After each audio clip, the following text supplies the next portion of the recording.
So it's Sorry, I'm definitely gonna forget this, so all right. hope you don't mind. Yeah, no, I don't mind. It's fine. Where was I? I just got a bit off track there.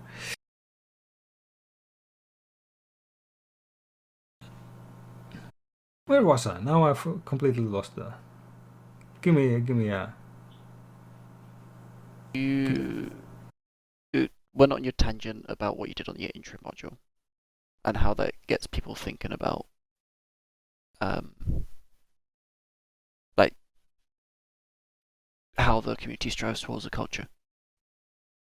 Yes, hold on. I legit got thrown off my ideas there. And it's not Right. that I'm not bothered by the recording. That's not the problem. Don't worry about that.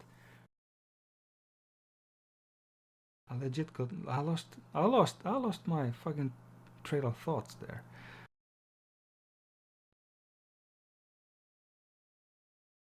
That's strange. That's rare. That doesn't really happen usually. I'm extremely tired. That's why my voice keeps cracking up now and then. I just have my way with people like that, you know. Yeah.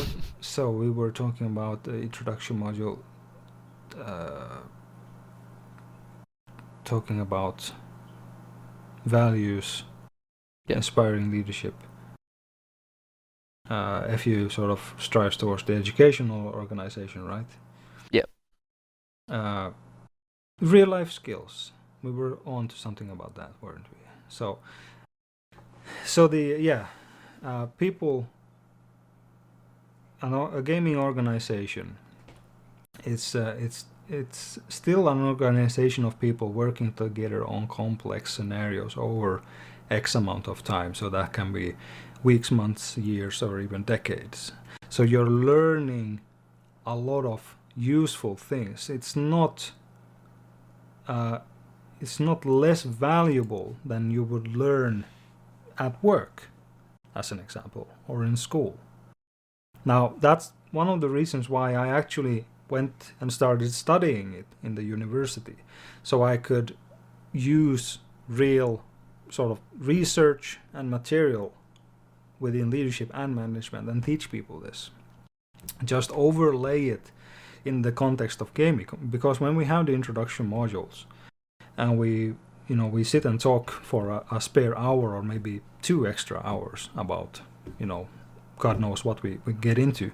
We look at the experiences people have had, and I usually try to give them some sort of a framework from the academic literature to explain, say, Pareto distribution, Price's law, Matthew principle. They're kind of similar, all of them. And why their previous outfit might have been unstable and eventually crashed for some reason, and why in FU we sort of understand and work together with these principles to get compounding interests or compounding effect in leadership. So we're okay, that's another tangent. Let's leave it aside now because we're going to lose track of this one. We're sort of trying to get back on. But you can ask me later about the Matthew principle and the Price's law. Unless you're already familiar with them, they're fairly easy. I think I was getting into yes. Now I think I'm starting to get back on track where we were. Yes. So. As I said, people working together on complex scenarios over longer spans of time. There's a massive difference between leaders who have a finite mindset and an infinite mindset. If you want to know more about this, I recommend you check out Simon Sinek's videos if you haven't. Okay. It's game theory. So a finite game is known players and known rules. So you could say a football match as an example. You know the teams, and you know after X amount of time, the one who has scored more legit goals, they will win. Yep. same thing can be said about a lot of outfits, especially in the earlier days when there were these outfits who were trying to get into the MLG gameplay, trying to be very elite. And then when that didn't really happen, they sort of lost kind of their purpose for being so strict with their gameplay and being so coordinated, and then they kind of started falling apart. Then there are other outfits who, this is a bit caricature. Nobody is really this one-dimensional, but let's say an outfit that thinks we have to be the biggest and the best or the most active or the most skilled, like we are winning Planetside, right? So this sort of a mindset, very goal-oriented mindset, is sort of the finite mindset of leadership. Now the infinite mindset is different. It's unknown players and unknown rules. And you are playing to stay in the game. So the way we implement this in FU, and the way I sort of sneak it into the introduction modules as well, as I explain to the players that it's not really, FU is not trying to be the biggest or the best or anything. We're trying to be the most sort of useful to the people who are here. I focus, as I said, heavily on trying to teach and talk about leadership, to give people inspirations and tools to develop themselves. Okay. So now the members who have joined, they understand sort of a much larger mission than the game itself. The FU organization is something else than just gaming. Yeah. So that changes not all players, but a lot of people. That changes their sort of perception and trajectory in the community, that they want to hear and learn more about leadership. They now feel that they have sort of a better understanding, better tools to develop themselves and try out leadership in game, and it's supported by the community, and the gameplay structure we have in the game is also healthy and nurturing for that. So it's a quest to improve themselves, not as players, but as actual leaders in life. And there are several FU members who've used it when they've applied for work and for university. I'm not sure. I can't say has it influenced it in a positive way. Yeah. But still. I mean, I'm the same. The only reason I can actually do lead people in the first place is because I've done it through Planetside. So yeah, there's absolutely. definitely some successful applications of that. Yes, absolutely. I mean, gaming, their games are their simulations of one form or another. Yeah. But what most people see is, okay, the game or the world inside the game, that's everything. That's the simulation, and the sort of when you end the game or log out of the game, it's lost in the ether. Right? It's wasted time. Yeah. But that's incorrect. It can be wasted time. But in this particular environment where we're currently active, in Planetside, where it's extremely big scale, it's persistent, and we're not isolated communities playing a game on our separate servers. We're all here together, so there's an enormous amount of dynamics going on. And if you have this sort of cynical attitude that a lot of people seem to have on Reddit, or used to have on Reddit, it's pretty dead now, but you can see it in maybe the Miller Discord general chat. Sort of nothing is really, no deep discussion, and everything is sort of a little bit salty or maybe a little bit cynical about whatever's going on. So if you have that sort of an approach to it, then obviously you're not gonna get much benefit or useful development from it. Yeah. So what we do in FU is then we try to to create this healthy environment, sort of the agricultural perspective that it's fertile soil or it's attended to, so that things can grow. Find infinite mindset. I'm getting a bit distracted with other tangents here, but so infinite mindset is about perpetuating the community and perpetuating through the engagement and interest of people and giving them the tools to learn and explore leadership, because we don't really know where we're going. So destination is unknown. We just want to have a good environment, a healthy environment. There's going to be new games. There's going to be unexpected changes to old games like Planetside. We expected Planetside to pretty much fizzle out and die. Right now, that seems to be not the case.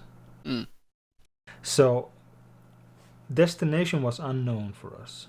We didn't adopt a sort of a defeatist attitude with Planetside. We kept on teaching leaders because of the sake of teaching leaders, not because we wanted to be amazing at Planetside. Yeah. But it just happens in our luck that there's a massive upswing in Planetside. Our community has been very healthy, and we seem to have all a reputation for healthy leadership. So that also plays into us getting people who are interested in leadership. Plus, we have a lot of veterans who are coming back to the game.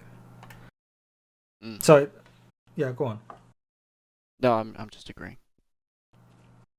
So there are many factors to contemplate, and I'm not sure how much each one affects, or if all of them has any noticeable effect on the current success of FU. But there's much to be said about the infinite mindset thinking of leadership, because that completely changes your perspective of it. Yeah, it's very different. It's too late for me to really. I'm too tired to think clearly and riff about it. Sorry, I got the video lined up to watch. So. Very good. A video lined up to watch. It's another thing, or some things to say. You can see it on the FU page. I can show you the link. We have a new page up, by the way. Ooh, fancy. Yeah, I kind of want to just sit in your officer channel on TeamSpeak and Discord for a little while. Just see how you do things and see everything that you've talked about in a practical application. Oh, that's very fancy. You won't see it on TeamSpeak. You have to be in the platooning game to see it, because we run all the communication in game. That's sort of, if you don't do that, then you're not gonna be successful, because obviously the new players will be left out. Microphone activated. Yeah. The platoon chat in game is actually it's a stage. Yeah. That's where you sort of you sound like you know what you're doing. The communication should be nice and orderly. You can have TeamSpeak in the background where you sort of discuss or give feedback or disagree or whatever, but never in the platoon chat. That needs to be. That's the stage. Yeah. So you can check out the fugaming.org there. I'm gonna open it myself as a reference point. If you go to training, this has only been up like 2 days now, so I'm gonna still be editing it. But you see universal modules. These are modules that I'm running in FU. Yeah. Now, leadership strategies, the last one. There's plenty of them. There's this design school, planning school, positioning school, entrepreneurial school, and cognitive school. All of these. And they go into organization strategy. They're not exclusive of each other. They overlap to some degree. There's it's an analogy. It's not a metaphor. It's an analogy. Anyways, forgive me if my my linguistic skills are not sufficient. Anyways, so the way to illustrate all of these different schools and how they go together. Imagine a group of blind people go into a zoo. They're going to go and look at an elephant. Now, obviously, they're blind, so they're not going to look at the elephant. But the elephant's there. So the first one goes up and he feels the tusk of the elephant. And he says, "Oh, it looks like a spear." The next one, he touches the tail, and "Oh, no, it looks like a rope," etc. So the next one touches the legs, and no, it's like a tree trunk. So you get the point. Yeah. You can feel different areas, and you can get a completely different perspective of what strategy and the organization is. And it's similar also to the cultural school, where you can say your outfit has a culture, or your outfit is a culture, and how you approach and how you engineer it. So this was sort of a build up to a point I thought I would be making, but I think I'm kind of losing the grasp of it.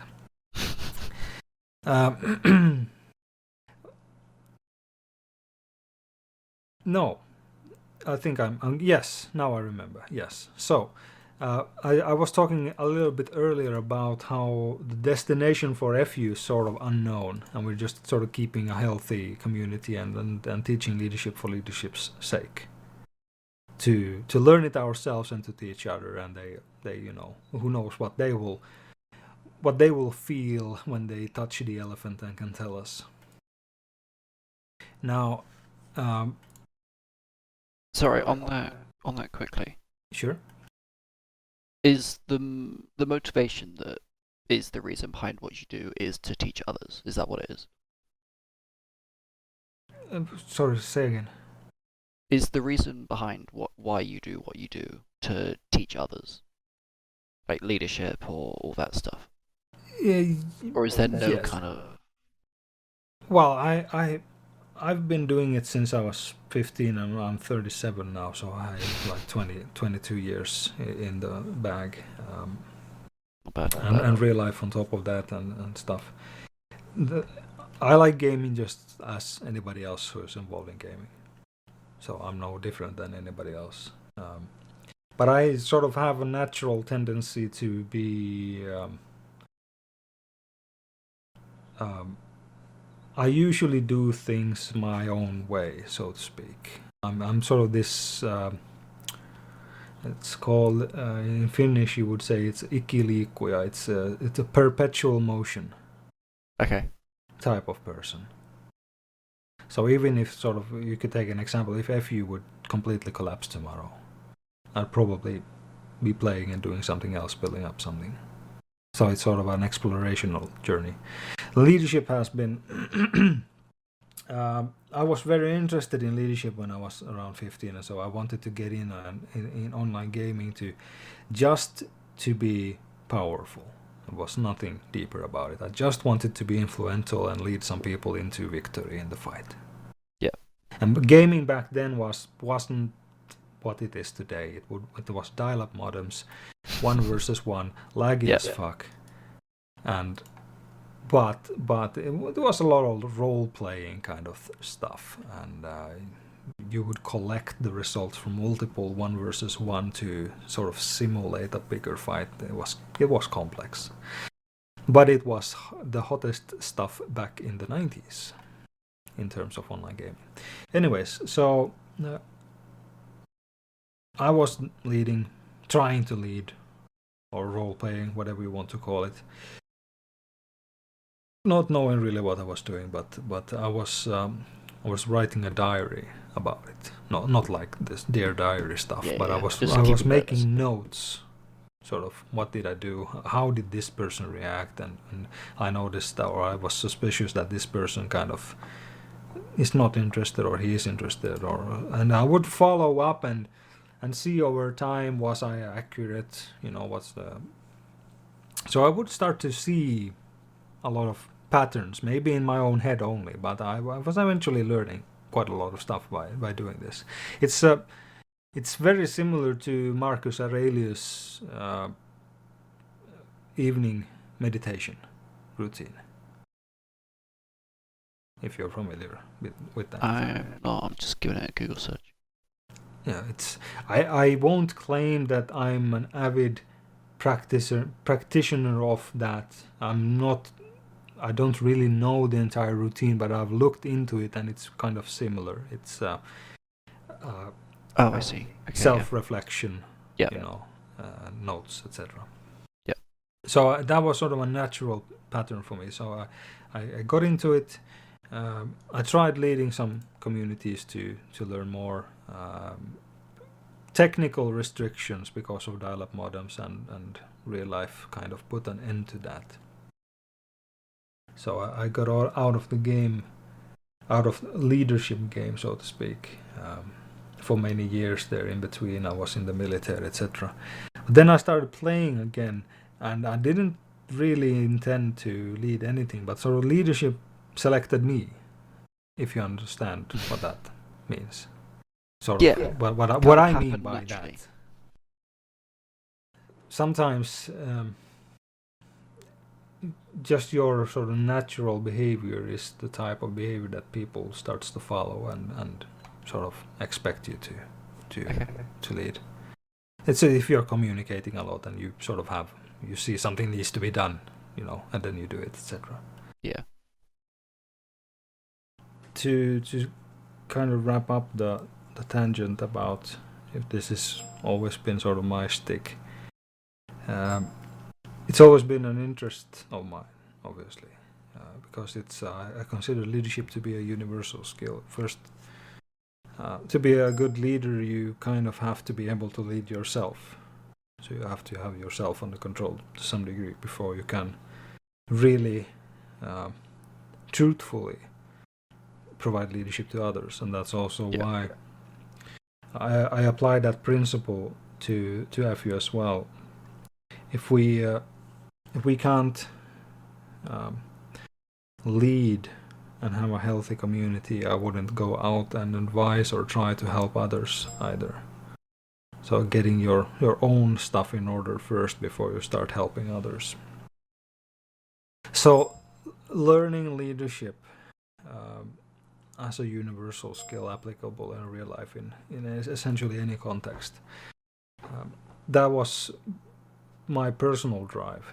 Now as you learn about it and as you start applying it, which I started doing with FU in 2006 when people kind of started contacting me and gathering around me when I was playing Battlefield 2 to manage our squads. I started to do so, but if we look real quickly at the web page, the training page, there's the fifth school is the cognitive school. The cognitive school talks about the sort of the mental capacity of the leader, and that school has I think there's many different views in it regarding the cognitive abilities of a leader, but the cynical version is that it's not really cynical, but I'm normal as anybody else. I can't do superhuman things. I can't keep track of that much stuff. I'll just wear out, burn out, I'll forget, whatever. So if you're going to run a group that's of an X size, now we can debate different theories regarding group sizes and dynamics, but we'll leave that aside. You have to sort of realize that the only way to make the group bigger and more healthy is to also trust and invest time in others and enable them, which is kind of an obvious principle.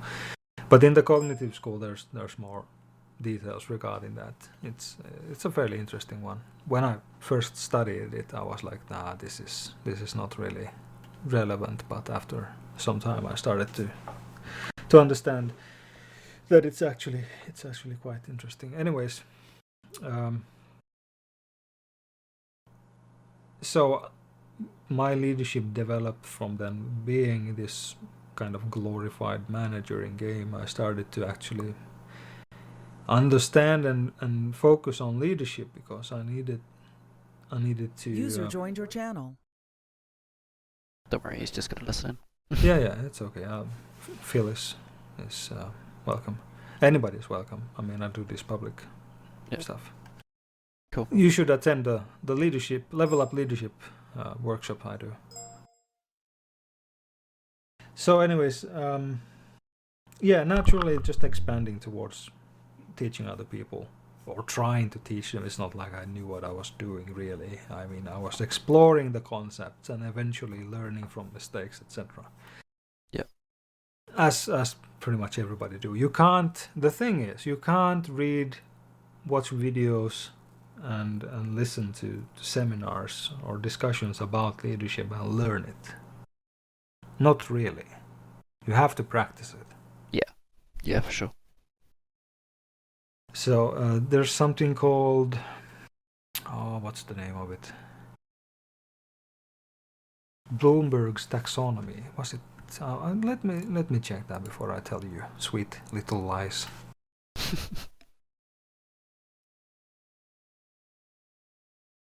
Are you guys familiar with the school project I'm involved in?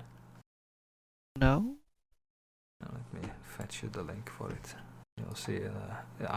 It's sort of a little testament to the usefulness of online gaming as a learning platform for leadership.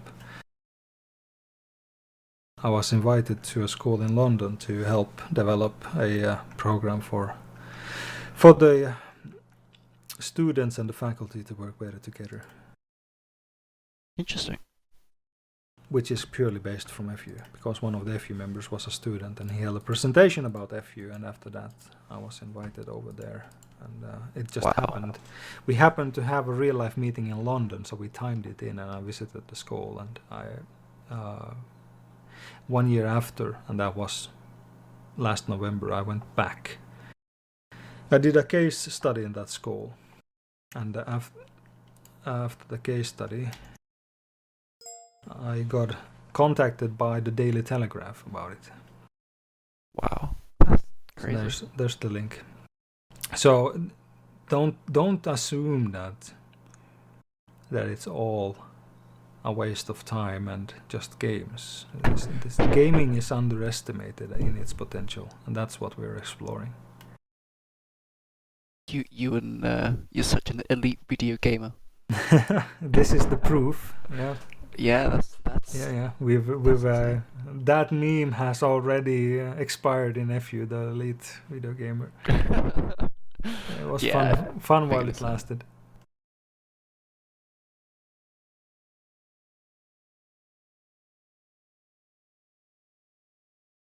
Wow.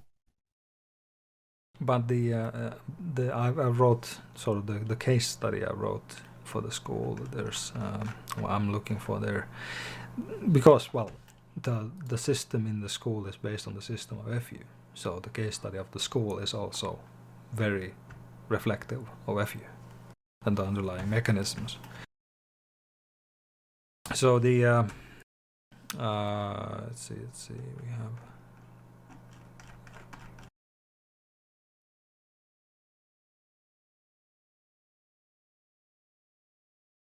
one example is Kolb's experience-based learning cycle. It's used in pedagogy as one of the basic principles for learning in the classroom. It applies to any context really. It's let's say first you have a dialogue or a reflection or something. Dialogue about, you want to do X, you want to fly galaxies in the game, but it's just boring to fly them and ditch them. You want to do something else. You innovate a concept, so let's have sustained logistics. Let's have the galaxies constantly up. And then you put it into game, you test it out, you learn some stuff that works and stuff that doesn't. Yeah. you get some experience and result, and then you get it back, you reflect, and you talk about it on the forum or Discord, whatever, and then you repeat. So that's a very, very simplistic system of learning and development, continuous learning and development. Sounds very agile if you're familiar with that. But in software development. Yeah, it's an ongoing process. So what I'm looking for actually, and it's the Cone of Experience by Edgar Dale. You can look it up on Google. Yeah, I'm just looking at that. You should see a pyramid. Is that the whole read here, view images, watch videos? Hold on, I'll search for it. There's a lot of different versions on images. Yeah, there are many different versions, but they're essentially more or less the same. Maybe Okay, yeah, no, this makes sense. This is how much they remember, yeah. Yeah, retention of information, essentially. So if we use the Edgar Dale's Cone of Experience as sort of the foundation for the argument, then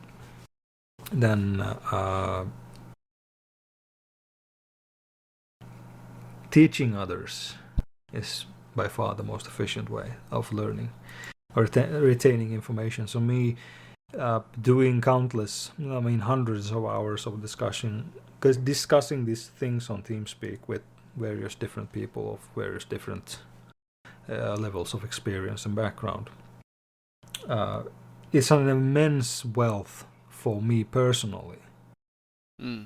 I get, networking, I get a lot of information from people, I learn a lot. And I also learn by teaching others because I have to sort of recall information, and I have to also kind of search and back up what I'm saying at the same time. So it's teaching is or attempting to teach at least is really useful. Yeah. But that's not really where the community is, because there's not many people who are proficient enough to be teaching fluently in these subjects. It's the practice part, the 75%, which is really where the gold is at regarding gaming, because you can't allow anybody, any background, any age or whatever, can get access to situations where they can lead or be in managerial roles in gaming. You can't really go into any business in real life and ask for a managerial role if you're, say, 15 or if you're 50. Yeah. Or if you're completely inexperienced. So this allows for the ability for anyone, and in massive numbers. You can hyperscale this as well, to allow sort of practicing this skill.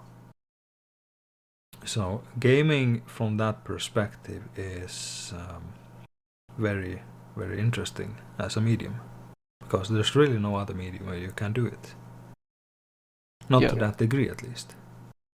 And consider how long really massive multiplayer games have been around. It's not that long. I mean, sure, we had online gaming back in the 90s and early 2000s, but it wasn't really massive multiplayer. I would say maybe around 15 years. And we can see how when you have new people showing up and you ask them about the background, they don't really have any background in multiplayer gaming. Not that many of us. Those of us who are routine old leaders, it seems to us like, of course people are. This is like an old thing we're doing, but it's actually not when you take it on a more level of the normies, so to speak. We're doing pretty new stuff. And 10 years is not a long time. Mm. So there's plenty of interesting potential for the application of gaming.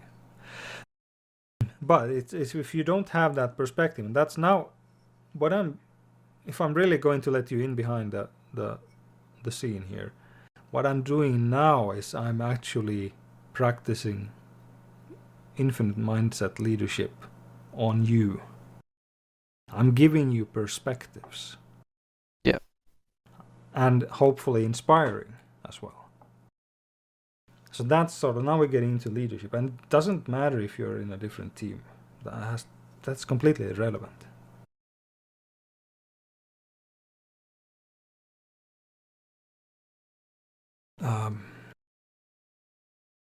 Yes, let's see. I really should go to bed because it's 10 to 12 for me, and I have early work tomorrow. Oh, of course, you're Finland. Yeah. I mean, go for it, mate. Yeah. You've given me plenty, so.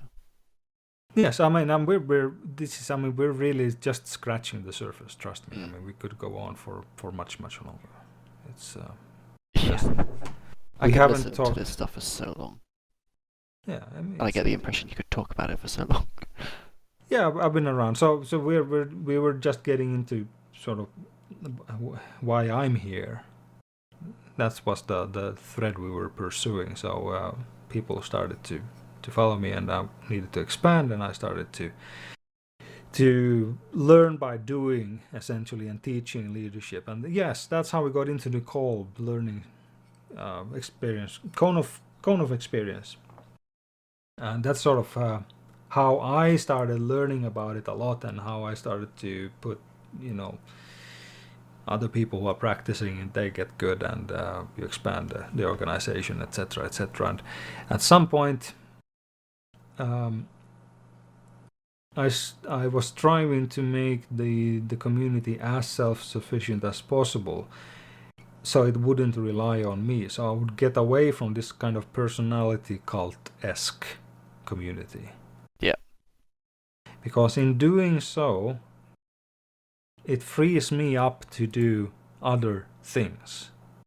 So I can really, really deep dive into this subject that really interests me, and I can bring back the gold that I dig up from the ground to the community and distribute it there, and make them sort of more wealthy, and to use that metaphor.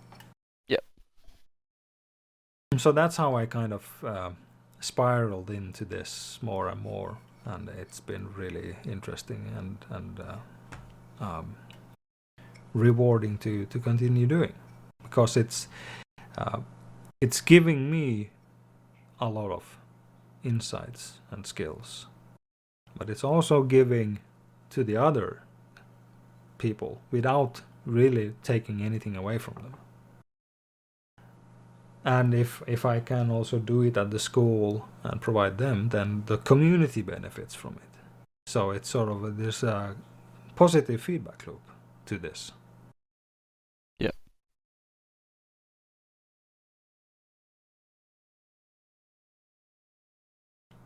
And to reflect again before I leave, back to the modules that's on the webpage.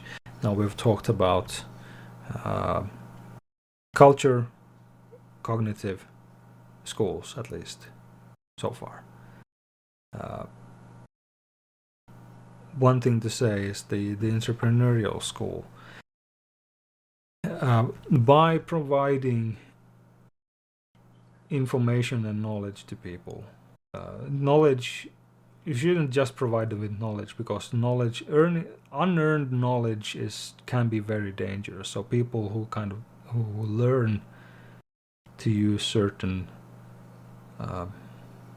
tools, let's call it tools. Yeah.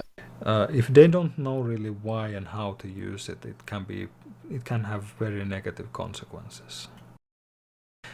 One really simple example is, if we teach a new platoon leader to regroup the platoon at the warp gate, we don't really tell him why. We just, regroup to the warp gate, the group will stand in line, and then you get galaxies, etc.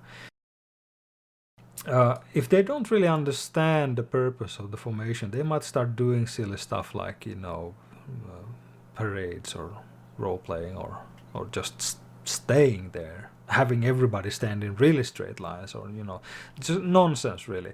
That takes a lot of time. That a formation redeployment doesn't have to take long at all. It can be very fast. But usually people who don't really understand this this bit of knowledge, they're way too slow with the platoon redeployment and formation, which means people get annoyed. It delays them. We lose bases. So it becomes a negative thing. Yeah. If it's done correctly, it's aesthetic. It teaches players without them really realizing that they're being taught. And when you go into the fight, the discipline transitions over to the fight, so you get really responsive groups. It's a lot of fun to play with. Yeah. So there are two different aspects to it. Yeah. And that's sort of the one easy example of the danger of unearned knowledge. Yeah. But anyway, so back to the webpage thing. The entrepreneurial school, when you give resources and knowledge to people and sort of in a proper context, and gaming is a safe environment to experiment in. The entrepreneurial school talks about sort of an organization that's led by kind of personality cult leader. So one strong leader has a vision, he pursues it, he has a small group around him, they innovate fast and they adapt to the situations and come up with novel solutions. So you're venturing into unknown terrain to break new grounds on the market. Right, so that's the entrepreneurial part. So you teach that as one, or you use that strategy as one element in your community to enable other people to pursue different games. As an example, we have one guy now who set up a seemingly stable group who plays racing games. Now, I would never ever have expected anybody to get into organized racing games in FU. But seems to be a market for it. Not as big as Planetside, but doesn't matter. Who knows what can come from that and what novel organizational concepts might develop. Or it might not develop. Who knows? Doesn't matter. Arma. That's I wasn't pretty there big. setting up Arma. Yeah. Well, you know You've about our... Sorry, you've just empowered people to actually do that through. Yeah. Yes. That's making sense. I've been teaching them concepts about organization. And it's not really that they were clueless from the beginning. These guys probably could run it without me nevertheless. But it's... I'm providing partially true knowledge and giving them views into these concepts. It might inspire them and they might feel more secure to invest their time, because the community is also stable. They know that if they put in a lot of work, it's not like I'm gonna pack up and leave suddenly and disband everything. So they know that the community is stable across time, so they can sort of more safely invest their time in it. And there's been some pretty sticky arguments in that Arma section, where I've then, as a leader, not a manager, because I'm not playing the game, but I've been there mitigating and walking through the contentious points that's been made and reached sort of a consensus. So my leadership skill has been very valuable to the section, although I don't really play the game. Yeah. So so they have that benefit also. It's difficult to measure. It might just be me, thinking too highly of myself, perhaps.